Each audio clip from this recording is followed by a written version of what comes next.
Have you ever wondered why some people seem to save money so easily, while others struggle even when they cut back? The truth is, saving money isn't always about big sacrifices. Sometimes, it's the small routines we repeat every day that make the biggest difference. Over the past few years, I've experimented with different ways to spend less without feeling deprived. I didn't want to live a boring life or say no to everything I enjoyed. Instead, I looked for smart habits that would quietly lower my bills and give me more freedom. To my surprise, the routines that worked best were often simple, sometimes even fun, and definitely not the usual skip your latte advice. In fact, I now have 9 favorite frugal routines that save me a lot of money every year. They're modern, practical, and easy to start, even if you've never thought of yourself as frugal. Some come from old wisdom, while others are shaped by today's digital world. These routines don't just help me save, they make my life feel lighter and more intentional.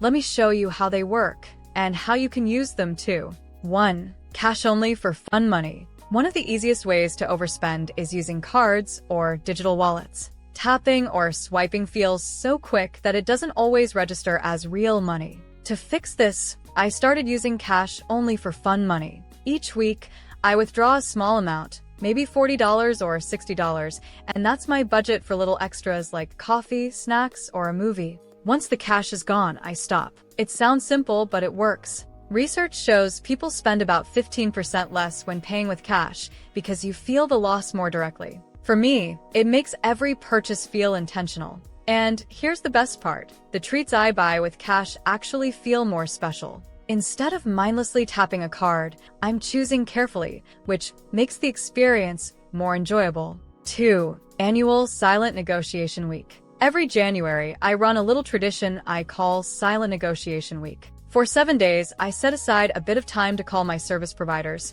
internet, phone, insurance, and even streaming services. My goal is simple: ask for a better deal. It might feel uncomfortable at first, but most companies expect these calls. They often have loyalty discounts or unadvertised offers waiting if you just ask. One year, a single 10-minute call saved me $480 on car insurance. Another call shaved $20 off my monthly Wi-Fi bill. The secret is being polite but firm. I usually say something like, "I'm thinking about switching because another company has a better rate. Is there anything you can do for me as a loyal customer?" More often than not, they lower the price. 1 week of effort equals a year of savings. It's one of the most powerful routines in my frugal toolkit. 3. The micro-maintenance habit. Big repairs are expensive, but most problems start small. That's why I practice what I call the micro-maintenance habit, 5 minutes a day to check little things around my home. It could be tightening a wobbly chair leg, unclogging the vacuum filter, or cleaning the fridge coils. These tasks take almost no time, but they prevent bigger issues later. For example, a quick clean of my dryer vent once saved me from a $250 repair. This idea comes from the Japanese philosophy of madanai,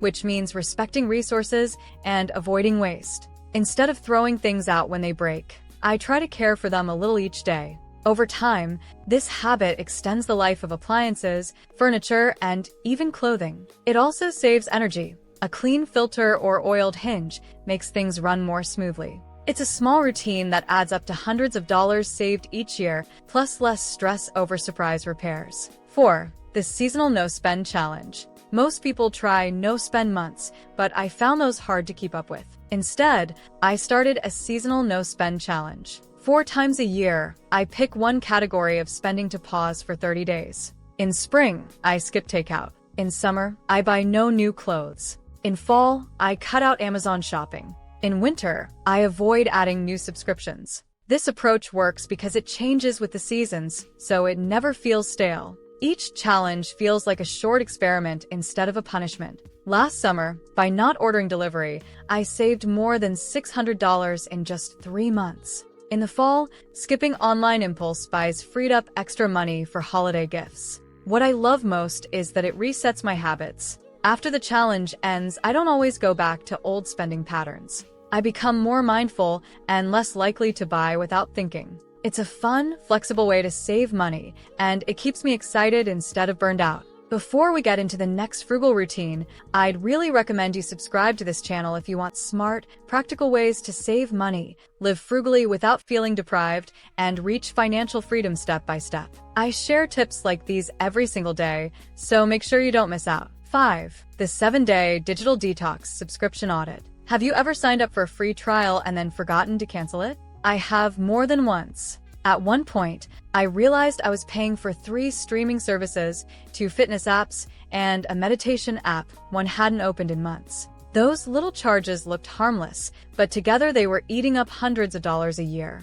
That's when I created a routine I now call my 7-day digital detox audit. Once a month, I set aside 1 week to go through every subscription I have, streaming, apps, music, even cloud storage. But instead of canceling everything right away, I hit pause. For example, I'll keep Netflix for winter when I stay in more, but switch to Disney Plus in summer when new shows come out. This rotation means I always have fresh entertainment without paying for everything at the same time. According to recent surveys, almost 40% of people pay for subscriptions they rarely use. By simply checking in and rotating, I save about $500 a year. The bonus? I feel less overwhelmed by endless choices and actually enjoy the services I keep. 6. Grocery reverse meal planning. When most people plan meals, they pick recipes first and then shop for ingredients. I used to do the same, but it always left me with a higher grocery bill and sometimes food waste. Then I discovered something different: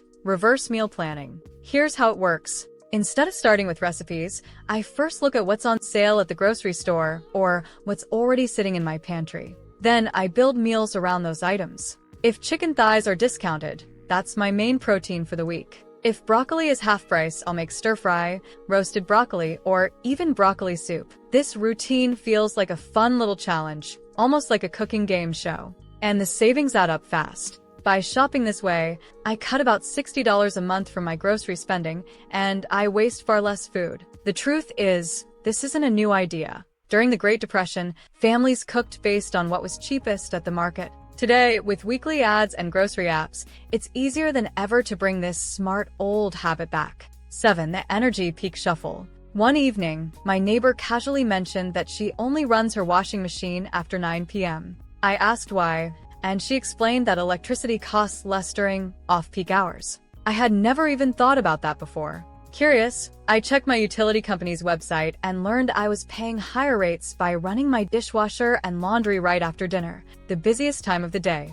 That night, I set up a smart plug so my dishwasher would automatically start later in the evening. It sounds like such a small change, but shifting just a few chores to off-peak times saves me about $200 a year. Even better, I don't have to think about it. The timer does the work for me. It's like getting a quiet discount every night just for waiting a couple of hours. 8. The 2-week clothing rule. A few years ago, I had a bad habit of buying clothes on impulse. I'd see something on Instagram or while scrolling an online store, and within minutes, I'd convince myself I needed it. Most of those pieces ended up sitting in my closet, barely worn. That's when I started the 2-week clothing rule. Now, whenever I feel the urge to buy something, I put it on a wish list and wait 14 days. By the time the reminder comes back, I usually realize I don't actually want it anymore. If I still do, then I buy it without guilt. This small pause makes a huge difference. My wardrobe feels more intentional, my closet is less cluttered, and I've cut my clothing budget by almost 40%. It's amazing how much money you can save just by giving yourself time to rethink. 9. DIY third space swaps. We all need places outside of home and work, what sociologists call third spaces. For me, that used to mean cafes, where I'd happily drop $6 a latte just to hang out. But a friend and I decided to get creative. We started meeting at the library instead, bringing our own coffee in reusable mugs. Soon others joined us, and it turned into a little community coffee club, free, cozy, and just as enjoyable. This swap saves me more than $1,000 a year. More importantly, it proved that socializing doesn't need to cost money. Sometimes, the best spaces are the ones that are free and shared. For a long time, I believed saving money meant cutting out joy. I pictured it as sacrifice: no dinners out, no new clothes, no fun. But after trying these routines, I realized frugality isn't about living with less. It's about living smarter. The best part? None of these routines make me feel deprived. In fact, they often make life more enjoyable. I savor my treats more, I value my clothes more, and I spend time with people in ways that feel richer, not more expensive. If you try even one of these routines this week, you may be surprised at how easy saving can be. Small habits, repeated over time, can change both your wallet and your life. Now, if you want to learn more about achieving financial success, then watch this video next.